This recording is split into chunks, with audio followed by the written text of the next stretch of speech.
में निष्ठा है वो ब्रह्मनिष्ठी है। और जो उस ब्रह्म का वर्णन करके बता सकता है, हमारे संशय भ्रम अपनी वाणी द्वारा दूर कर सकता है, वो है ब्रह्म श्रोत्री। निष्ठी प्लस श्रोत्री। केवल निष्ठी से भी काम नहीं चलेगा। कई संत अपनी निष्ठा में मस्त हो जाते हैं। हमको अपनी ज्ञान की निष्ठा है, हमें दुनिया से क्या करना। लेकिन कई ऐसे होते हैं जिनके अंदर में करुणा आती है कि जैसे मेरे को ब्रह्म की निष्ठा हुई और मेरे सब दुखों की निवृत्ति हो गई, इसी तरह से और सबके भी दुख निवृत्त हो जाए, औरों के भी संशय भ्रम बातें उनकी निवृत्त हो जाए, तो वो ब्रह्म श्रोत्री हो गए। निष्ठा भी हो, श्रोत्री भी हो। जैसे एक व्यक्ति को खाली तैरना आता है, खुद तो तैर के निकल आएगा, लेकिन अगर कोई दूसरा डूब रहा है तो उसको वो नहीं बचा सकता। अगर उसको बचाने जाता है तो खुद का भी पैर फिसल जाता है। तो कई ऐसे ही होते हैं कि हमको तैरना आ गया, बस काफी है। पर एक होते हैं जो तैरना सिखाते भी हैं, जो तैरना सिखाते हैं और डूबते को भी निकाल लाते हैं, उनको बोलते हैं श्रोत्री। तो हमको ऐसा सतगुरु मिला है जिसकी ब्रह्म में निष्ठा भी है, निष्ठावान भी है, और जो मेरे संशय भ्रम भी दूर कर सकता है।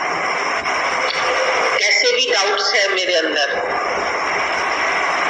आत्मा के विषय में है, जगत के विषय में है, किसी भी विषय में है, वो ऑलराउंडर है और हर तरह के मेरे प्रश्न का हल दे देता है, और हर तरह के जो भी ज्ञान में आके अज्ञान है मेरा, वो निवृत्त कर सकता है। तो ऐसा गुरु जिसको मिल जाए, उसका समझो काम उतर गया।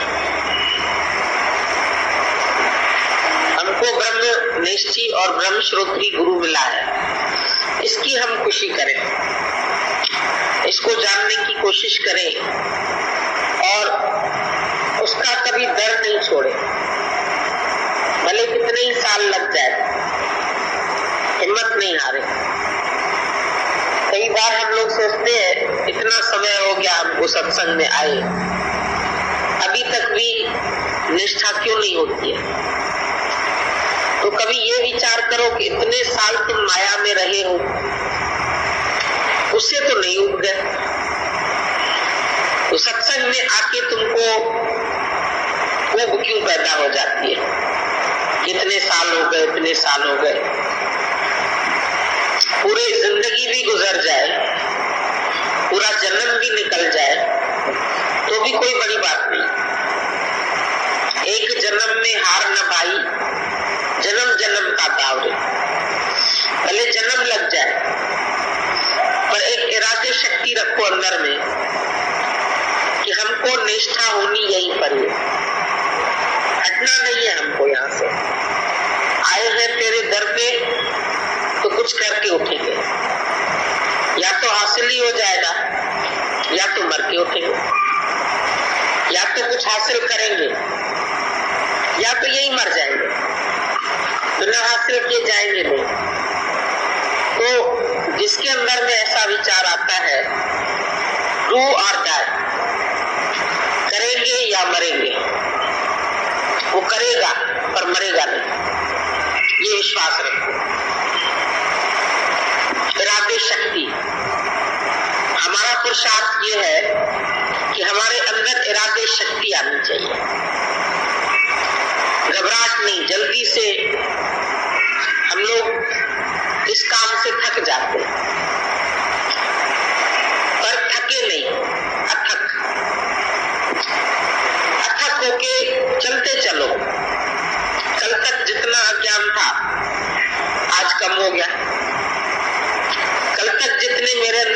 डाउट्स थे, आज क्लियर हो गए।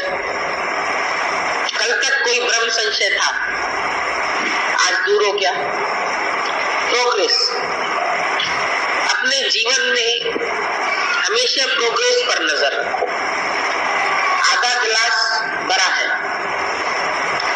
एक गिलास खाली है बिल्कुल, एक आधा भरा है, एक आधा खाली है और एक ओवरफ्लो है। पहले सिर्फ खाली थे, अब कम से कम आधा भरा। अब आधे भरे पर लोगों की नजर जाती आधा खाली। हम कहते भरे पर नजर रखो, कभी कुछ भी नहीं था और आज इतना ज्ञान है।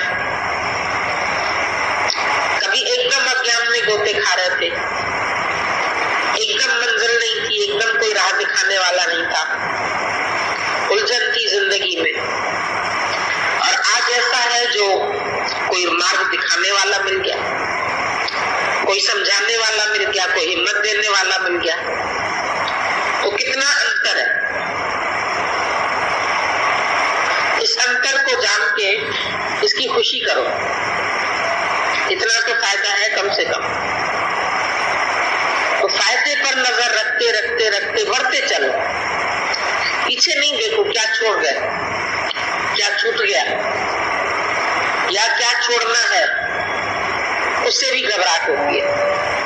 अभी हमको ये छोड़ना है, अभी हमको काम छोड़ना है, अभी हमको क्रोध छोड़ना है, अभी हमको इच्छा छोड़नी है। उसमें अंदर में उलझन आ जाती है। अभी ये बनना है, अभी ये बनना है, अभी ये बनना है, न बनना है न छोड़ना है। आत्मा बनी बनाई पहले से है, जगत छूट ही जाएगा। आज नहीं छोड़ोगे एक दिन तो मृत्यु ही छुड़ा देगी। तो छूटने वाली ही चीज है वो, अगर छूट रही है तो कौन सी इसमें हम बड़ी बात कर रहे हैं। त्याग का अभिमान करके मैंने भी तो ये छोड़ा है, मैंने भी तो ज्ञान के लिए ये सहन किया है। तो सहन किया है तो किसी पर एहसान थोड़ी किया है, तपस्या है। ज्ञान एक साधना है, ज्ञान एक तपस्या है। चलते चलो। फिर भी यहाँ जितनी जल्दी प्रोग्रेस होती है उतनी और किसी सत्संग वालों की नहीं होती।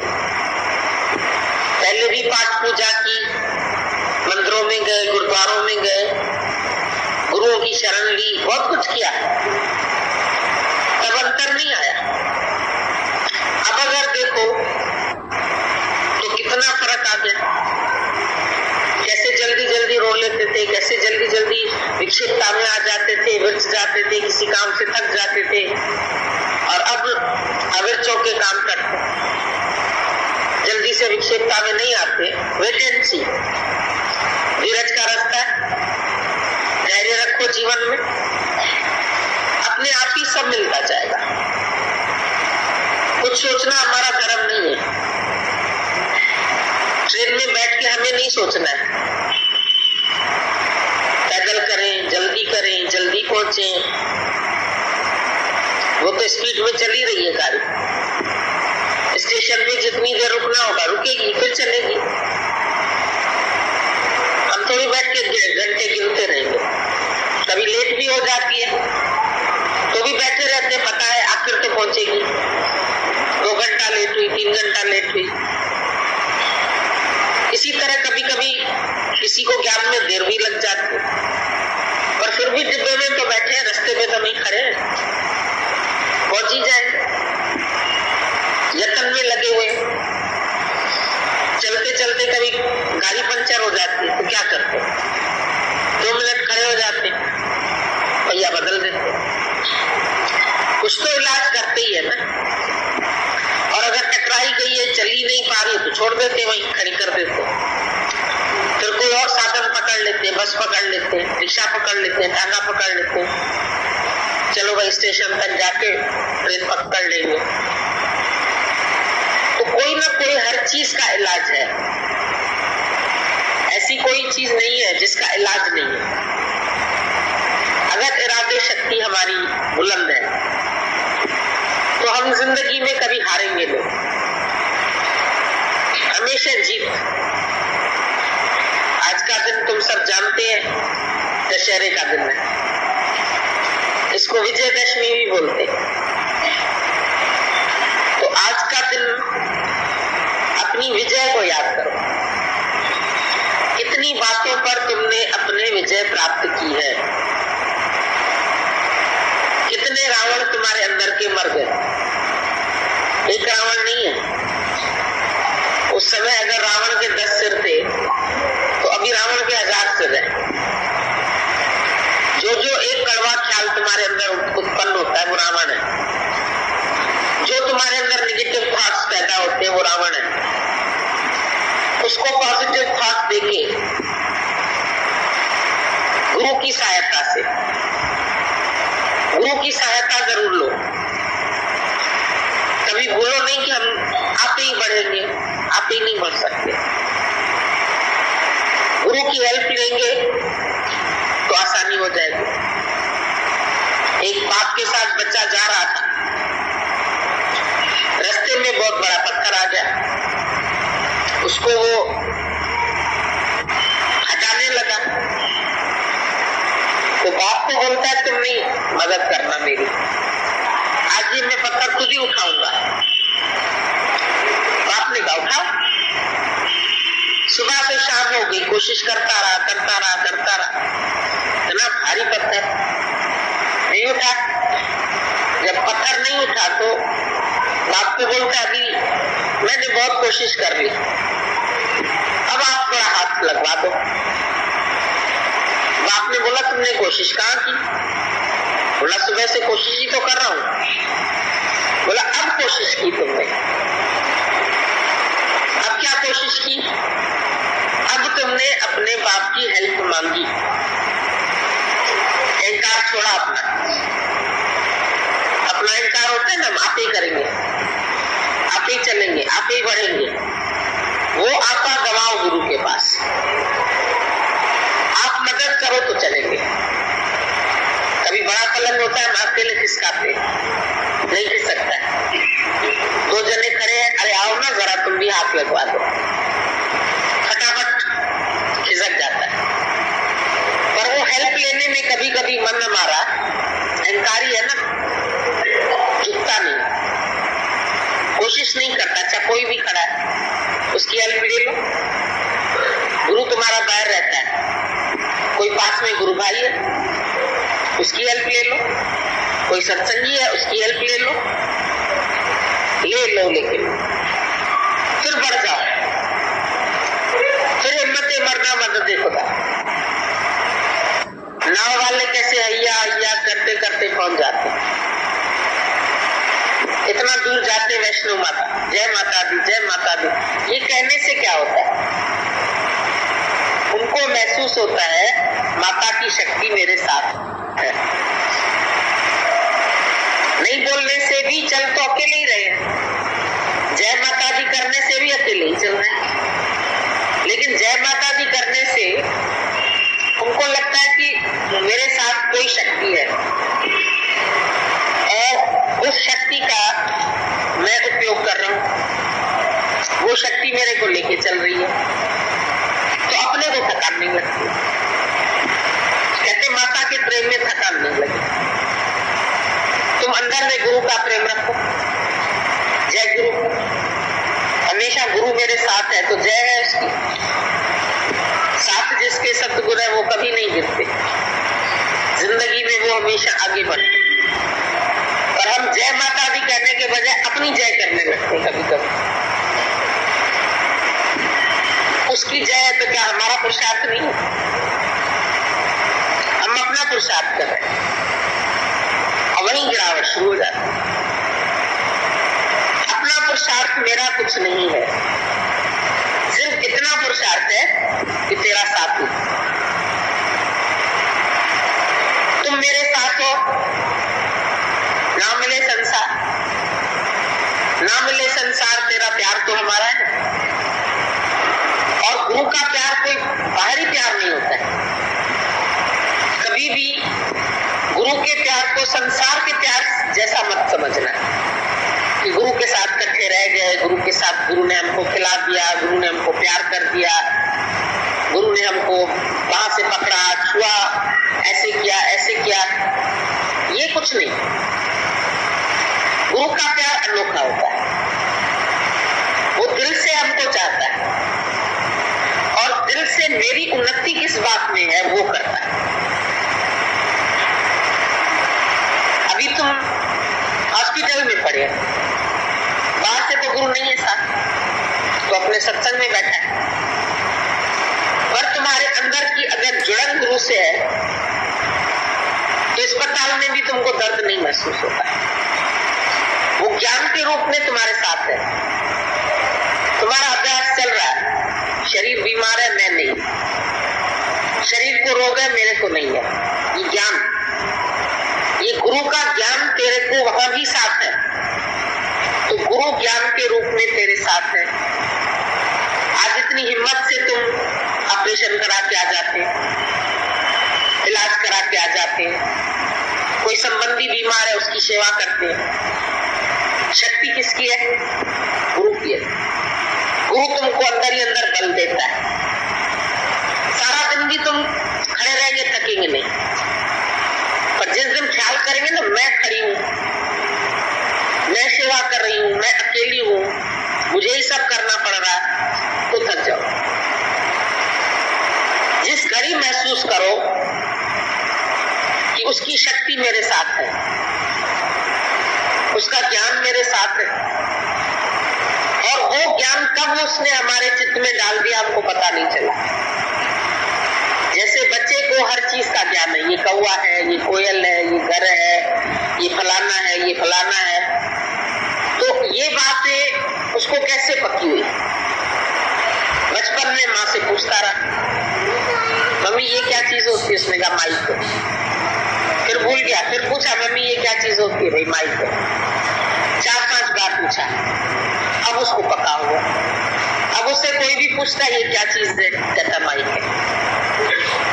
लेकिन किस दिन ये पक्का किया? बड़े होके उसको याद रहता है कि मैंने ये बात किस दिन पक्की की। मेरे को A किस दिन याद हुई, B किस दिन याद हुई, अक्षर बनाना मैंने किस तारीख को सीखा, पर जरूर सीखा है, तभी अभी काम आ रहा है। स्कूल में गए, मास्टर ने बताया, किस इम्तिहान इस तारीख को पास किया, वो ठीक है, वो याद रहेगा। इस सन में मैंने BA किया, इस सन में MA किया, इस सन में हाई स्कूल किया, ये याद है। लेकिन उसमें जो जो कुछ तुमने सीखा, कब कब सीखा, ये नहीं याद रहे, पर सीख गए, और उस सीखे हुए को जब प्रयोग में लाते रहे तो उसमें शाइनिंग आती गई।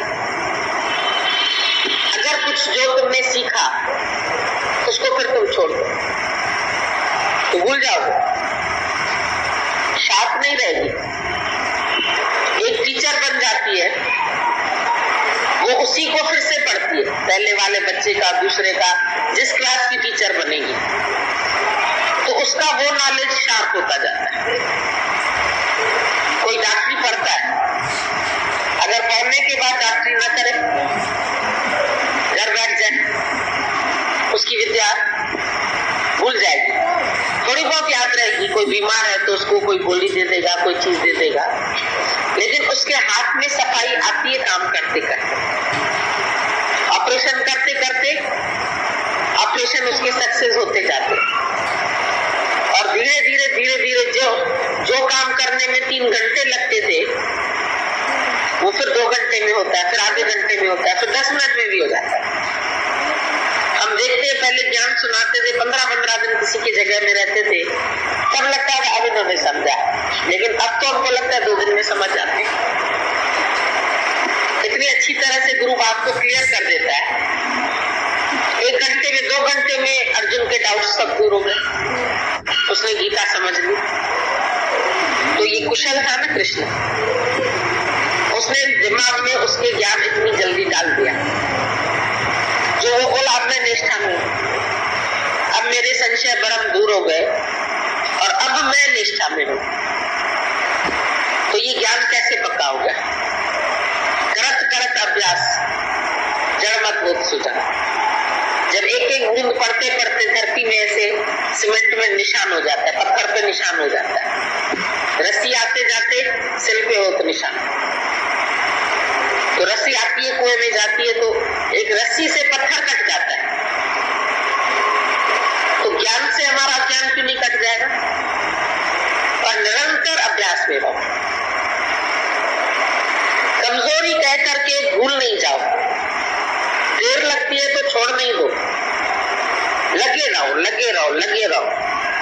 पहले एम्ब्रॉयडरी करते थे बचपन में, तो आदत होती है, आधा घंटा किया, फिर कूदे, फिर कोई और काम करने लगे, फिर खेलने चले गए, फिर इधर चले गए। तो बड़े बोलते थे बैठ के 2 घंटा एक साथ काम कर, जब तक बैठेगी नहीं स्थिर होके तो ये तेरी चादर पूरी नहीं होगी। स्थिरता से बैठ, आधे घंटे में कूदा पांदी न कर। तो हम लोग सत्संग आते, आधा घंटा 1 घंटा सुना, मन कहता समझ गए, तो फिर फुदक के माया में चले जाते, फिर उधर चले जाते, फिर उधर चले जाते। ये जो अस्थिरता है ना मन की, उसमें ज्ञान पूरा कैच नहीं हो पाता। और एक निरंतर अभ्यास बोला, गीता में भी भगवान ने बोला निरंतर मेरे ध्यान में रह, निरंतर अभ्यास कर। तो क्यों बोला? बोल देता 2 घंटे में तो समझ गए तो उसको आ गई, लेकिन फिर भी तो निरंतर बोला, फिर भी तो तेरी तारा सदृश बोला। अब छोड़ दोगे तुम, हम समझ गए 2 घंटे में, अब घर जा रहे, अब माया में जा रहे, अब रिश्तेदारी में जा रहे, अब नातेदारी में जा रहे, फिर वहां जाओगे, वहां की बातें कैच हो जाएगी। तो कहा तुम्हारी चादर कंप्लीट होगी, पूरी चादर काढ़नी, 2 टांके लगा के छोड़ दिए, 2 टांके लगा के छोड़ दिए। मैली भी हो जाएगी, मर्ज दिन भी बहुत लग जाएंगे, रुल जाएगी। फिर एक दिन ऐसा आता है मन करता है छोड़ दो, तो बनाओ ही नहीं इसको, रहने दो अधूरी। तो जीवन भी ऐसे अधूरा रहता है। किसी भी काम के लिए एकाग्रता चाहिए, स्थिरता चाहिए, सहनशीलता चाहिए, समय चाहिए, और तुम समय नहीं देते। 2 घंटा सत्संग सुन लिया, बस हो गया सारे दिन की छुट्टी। क्यों? जहाँ रह रहे हो वहां भी ज्ञान को रिवाइज करो, वहां भी जहां तुम्हारा मन अड़ता है उधर ज्ञान का प्रयोग करो। जहां दूसरा दिखता है, जहां तुमको अलग भाव आता है, वैर भाव आता है, द्वेष भाव आता है, विक्षेपता आती है, कर्म दिखता है, ज्ञान भूल जाते तब दिखता है। फिर 1 सेकंड में याद कर लो, चलो भूले कोई बात नहीं, फिर याद कर लो गुरु ने क्या कहा था, है ही भगवान। तो ये लेसन पक्का करते जाओ ना, है ही भगवान, है ही भगवान, भगवान से ही हो रहा है, भगवान ही कर रहा है, मैं नहीं हूं करने वाला, मैं नहीं हूं, मैं नहीं हूं, बार बार ये भी बोलते जाओ, और भगवान तू ही है ये भी बोलते जाओ। दोनों काम साथ साथ होते जाए, तो जिंदगी में कभी तुमको उलझन नहीं पैदा हो। और कभी बहुत बड़ी उलझन आती है, थोड़ी देर के लिए दिमाग को बोल दो इस बात को रहने दो, यहीं पर नहीं समझ में आ रही किसी की बात, तो किसी दिन वही बात समझ में आ जाती। कभी गुरु की भी बात नहीं समझ में आती। एक बीमारी का वर्णन मरीज भी करता है, एक बीमारी का वर्णन डॉक्टर भी करता है, और एक बार बैठ करके आपस में डिस्कशन भी करते, डॉक्टर्स आपस में मीटिंग भी करते किसी बीमार व्यक्ति की बात लेकर के। तो इसका मतलब ये नहीं कि वो किसी बीमार व्यक्ति की निंदा कर रहे हैं। कई बार हम लोग ब्रह्मज्ञानी गुरु को देखते हैं, मान लो किसी का केस कॉम्प्लिकेटेड है, 2-4 लोग बैठ गए बात कर रहे हैं, सुन ली तीसरे ने, वो कहता है ये भी तो निंदा कर रहे हैं किसी, पर हम उस केस को डिस्कस कर रहे हैं कि इसको सुलझाया कैसे जाए। हम किसकी निंदा नहीं कर रहे, उस भाव से नहीं बोल रहे, पर हम बोल रहे हैं इस भाव से कि इस चीज को किस तरह सुलझाया जा सकता है। भाई बड़ा डॉक्टर भी कभी कभी जो नए डॉक्टर्स होते हैं उनके साथ मीटिंग करता है, क्योंकि जो नए डॉक्टर्स आए वो कुछ नई थेरेपी सीख के आए, उनसे भी बात कर सकते हैं। कभी पुराने वाले से भी अनुभव ले सकते हैं, अपने से सीनियर से, कभी जूनियर से भी ले सकते हैं, कभी सीनियर से भी ले सकते हैं। तो कभी गुरु किसी जिज्ञासु के साथ भी समझो किसकी बात कर रहा है, तो उसके ऊपर ये प्रभाव डालना चाह रहा है कि देखो ये बात उसकी रॉन्ग है, तो ऐसी तुम्हारे में नहीं आनी चाहिए।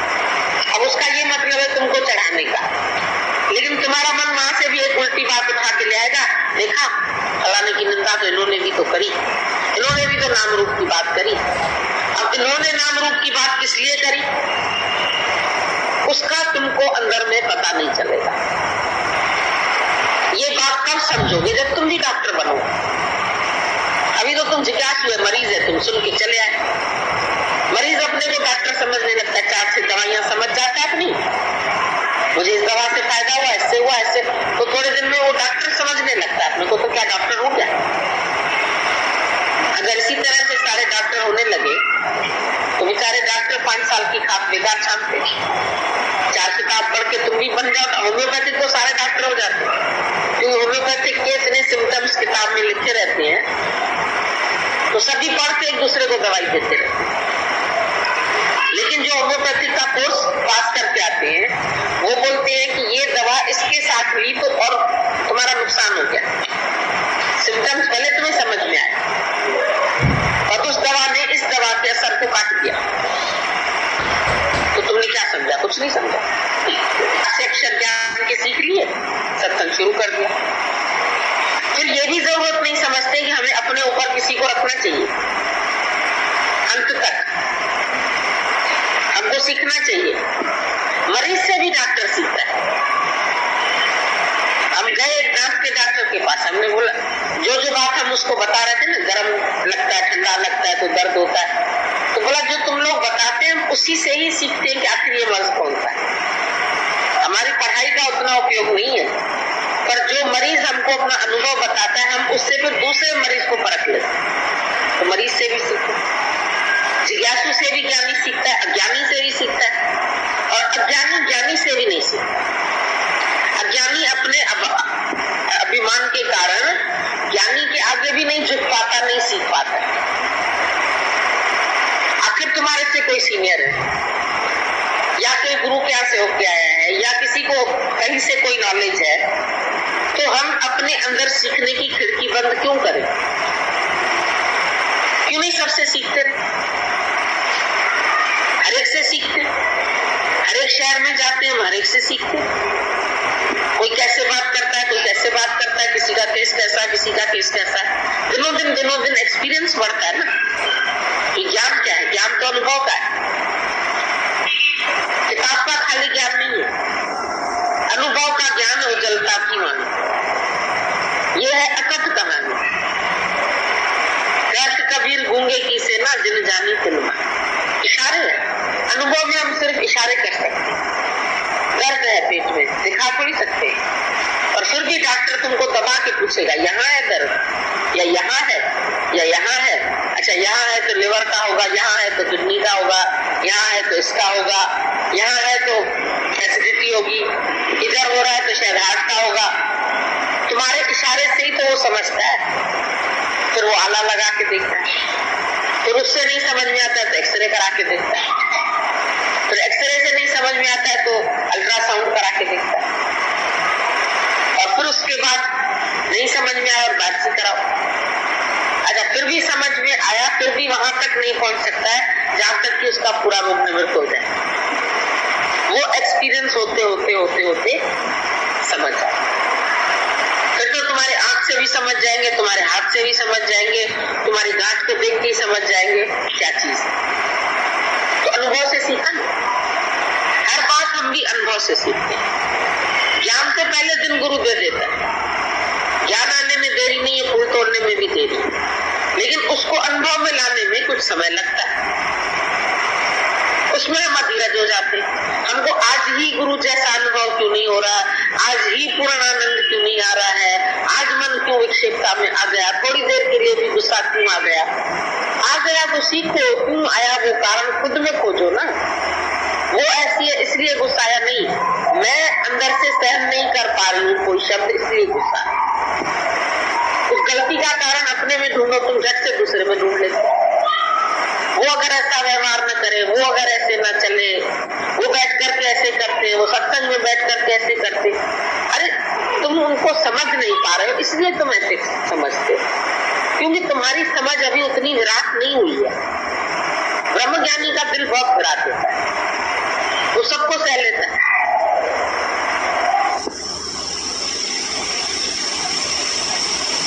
क्योंकि अब पूर्ण ज्ञान नहीं है। ज्ञानी तो इतना अधिक त्याग करता है, इतना अधिक करता है, इतना अधिक, तो दुनिया वाले सोचते हैं ये तो एक दूसरे को शायद छोड़ ही नहीं सकते, और छोड़ता है तो 1 मिनट में ऐसे छोड़ता है जो उसको कोई याद भी नहीं रहता। समर्थ को नहीं दोष गुसाई, और असमर्थ अगर किसी को पकड़ता है ना तो देह में अटकता है। देह में अटकते फिर कभी देह का आकर्षण तो कुछ समय का होता है, और जब देह का आकर्षण खत्म हो जाता है तो प्यार ही खत्म हो जाता है। वो प्यार थोड़ी हुआ, वो तो देह की आसक्ति हुई। गुरु शिष्य बन जाते, होती देह की आसक्ति। भाई शिष्य तो चलो भाई भाव रखता है, गुरु क्यों उसमें फंस जाता है? कभी शायद हो सकता है पूर्ण गुरु को भी तुमने देखा हो कि किसी में आसक्त होकर उसको ज्ञान दिया, लेकिन वो तो फिर छोड़ने में समर्थ है ना। तुम तो सेवा करते करते उसका रूप बन जाते हो, तो बोलते हम एक दूसरे को ही नहीं छोड़ेंगे, तो एक जगह से आसक्ति हटी नहीं, दूसरी जगह फंस गई।